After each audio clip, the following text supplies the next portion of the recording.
Salut à tous et bienvenue dans la suite pour ces tutoriels Redshift. Donc on sera toujours sur le tag caméra et cette fois-ci on va s'intéresser à l'exposure, enfin l'exposition en français. Je voulais vous parler un petit peu de ça. Hop, donc j'ai glissé mon tag Redshift sur ma caméra comme j'ai vu dans le précédent tuto sur le bokeh.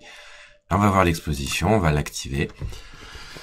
Alors quand est-ce qu'on utilise l'exposition? Quel est l'intérêt d'avoir ce contrôle-là? C'est utile lorsque vous utilisez un ciel physique, par exemple le Physical Sun, le Sky Rig, le Redshift Sky, ou alors les UES, les lumières UES. Pourquoi ce type de lumière? Eh bien tout simplement parce que ce sont des lumières capables d'envoyer beaucoup de lumière. Et elles sont capables d'envoyer de la lumière au-dessus de 1. Alors je m'explique. Votre écran d'ordinateur est paramétré et fait de manière à ce que 0 soit un noir absolu, 1 soit un blanc absolu. Au-delà de ces valeurs, vous ne différencierez plus deux noirs de deux blancs différents. Donc c'est ce qu'on appelle cramer l'image, que ce soit dans les ombres ou alors dans la lumière. Donc ça peut être utile pour des raisons artistiques. Néanmoins, on va toujours avoir tendance en graphisme à essayer de donner une plage de couleurs qui soit la plus intéressante possible. Mais là encore, tout dépend de la direction artistique. Il y a même des effets qui sont, pour le film Sin City par exemple, ils ont volontairement cramé les images pour donner un effet artistique. Alors, qu'est-ce qu'on nous propose dans cet onglet? On a d'abord les Film Settings, donc ça va être tous les paramètres qui seront propres à votre caméra et à votre pellicule de caméra. Donc vous allez me dire, oui mais on est en 3D, on a une caméra virtuelle, pourquoi paramétrer une caméra finalement puisqu'elle est virtuelle? Et même on aura tendance en 3D à plutôt travailler sur notre environnement, nos lightning, plutôt que de travailler sur notre caméra. En général, on la laisse de base. Effectivement, en 3D, comme on est un petit peu Dieu, on fait ce qu'on veut. On n'a pas besoin d'adapter une caméra en fonction de la scène.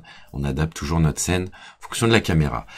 Néanmoins, le cas où vous pouvez être amené à vouloir travailler, plutôt adapter votre caméra à votre scène, c'est lorsque vous avez une scène qui est par exemple compliquée, vous avez plusieurs lightning et tout. Votre scène vous plaît, mais vous trouvez que ça manque un peu de lumière générale, par exemple. Ou alors, vous utilisez juste un HDR et une seule light. Dans ces cas-là, ça peut être intéressant de travailler sur la quantité de lumière et sur la lentille de votre caméra plutôt que sur votre scène. En tout cas, moi, je l'utilise comme ça. C'est une sorte de pré-post-production. Je le vois un petit peu en ce sens. Et voilà, je trouve que c'est intéressant et c'est un onglet à ne pas négliger. Donc le film speed, l'ISO, qu'est-ce que ça va être? L'ISO, c'est la capacité de votre pellicule à absorber de la lumière. Donc en fait, plus vous allez avoir un ISO faible, plus votre pellicule va capter vite de la lumière dans un temps réduit, plus l'ISO va être long, plus il va prendre du temps pour prendre beaucoup de lumière. Donc dans la réalité, en pratique, on va utiliser des ISO à forte valeur lorsqu'on va plutôt travailler dans des scènes qui sont sombres, alors que pour des scènes qui sont très très très lumineuses, on va plutôt utiliser un ISO qui est faible. Lorsque dans la réalité on utilise un ISO qui est faible, on va avoir un résultat qui est avec un léger grain. Bien sûr, dans la 3D, la chimie de la pellicule ne se fait pas, donc Redshift ne va pas vous donner de grain parce que vous avez un ISO faible. Donc je vous illustre ça tout de suite, hein, vous l'aurez compris. Si on augmente l'ISO, on augmente forcément la quantité de lumière absorbée par notre pellicule, donc l'image va devenir beaucoup plus claire. Le Shutter Time Ratio. Eh bien, le shutter time, c'est le temps d'ouverture de votre lentille, en fait. Une valeur à 100, ça revient à diviser une seconde par 100. Donc là, pendant 1 centième de seconde, enfin, notre lentille va s'ouvrir pendant 1 centième de seconde. Donc, vous comprenez bien que si vous contrôlez l'ouverture, plus vous l'augmentez, plus vous avez diminué en fait le temps d'ouverture de votre lentille et donc moins de lumière va rentrer. Et donc plus vous le diminuez, plus vous allez avoir de la lumière qui va rentrer. Quel est l'intérêt? Vous allez me dire, finalement, nous, en 3D, ces deux paramètres-là, l'ISO et le shutter time, sont plus ou moins similaires, soit on éclaire notre scène, soit on l'assombrit.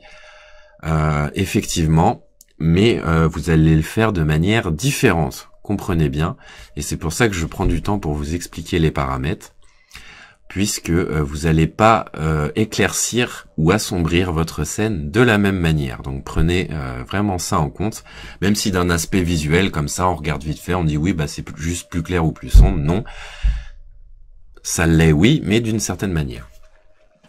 Le f-stop, ça va diviser, donc du coup, c'est un diviseur du temps d'ouverture, hein, il est un petit peu en lien avec le shutter time. Donc, non, pardon, je vous dis des bêtises. Le f-stop, ça va être le diamètre de votre lens, en fait, de votre lentille.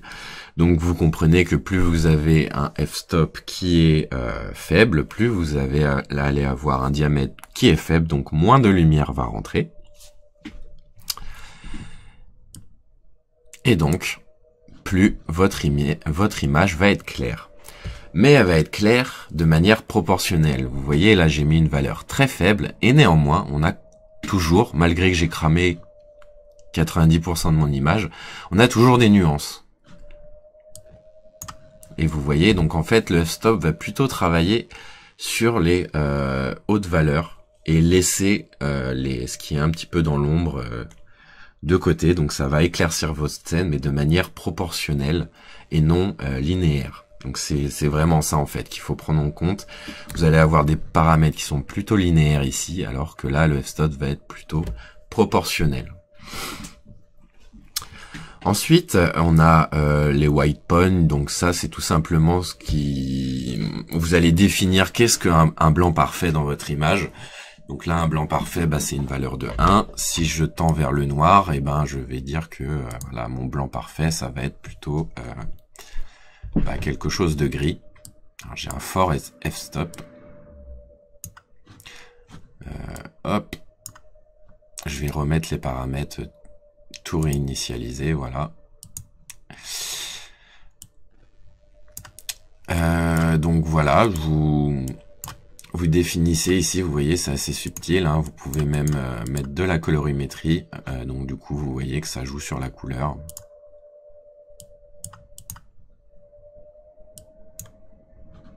De votre scène. Donc voilà.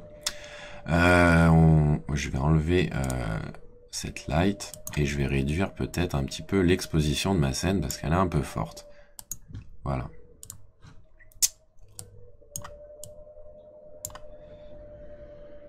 Donc voilà, vous contrôlez votre scène et là vous voyez qu'on va avoir des trucs... voilà, on colore en fait, donc vous définissez en fonction du shutter time qu'est-ce que un point blanc. Donc si je décide que le blanc, bah, c'est un cyan, là on est dans plutôt un cyan, du coup on va enlever cette couleur là et ce qui va nous apparaître c'est plutôt du rose.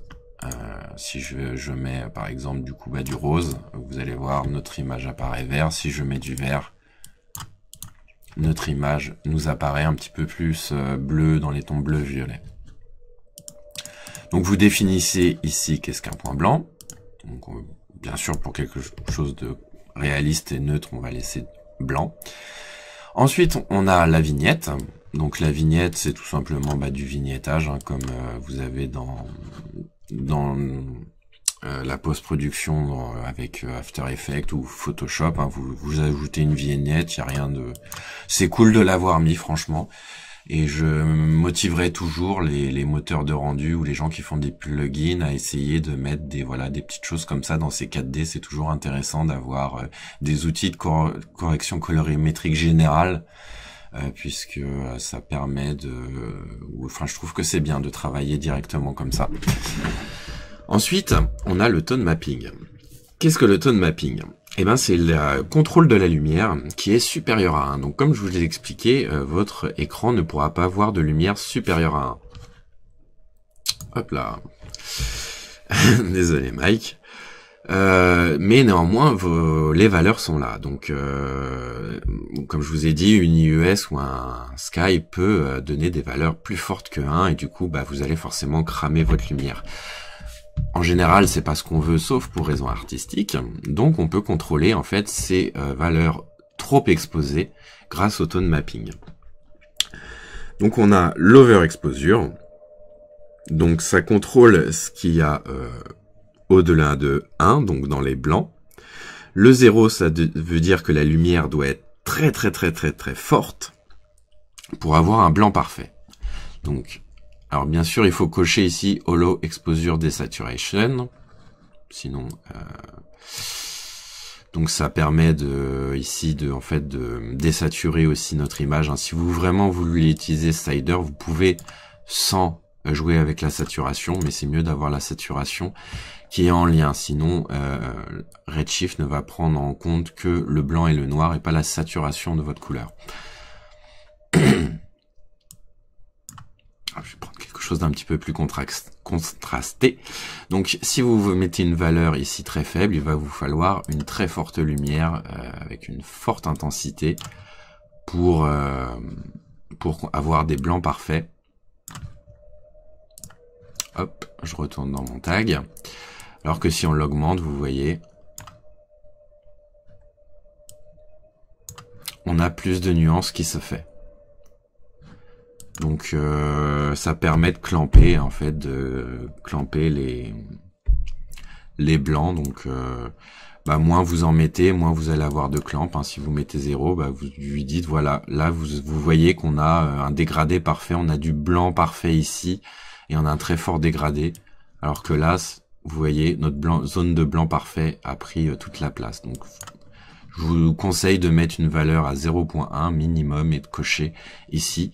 Et dans ce cas-là, dans votre image, vous allez avoir des blancs parfaits, bien sûr, mais ils vont être optimisés. C'est-à-dire que ça va être vraiment là où il y a le plus grosse quantité de lumière. Sinon, tout le reste, ça va être un dégradé de gris. On a travaillé sur les blancs. Maintenant, on se dit, est-ce qu'il y a la même chose sur les noirs? Eh bien oui, vous avez les Black Crush.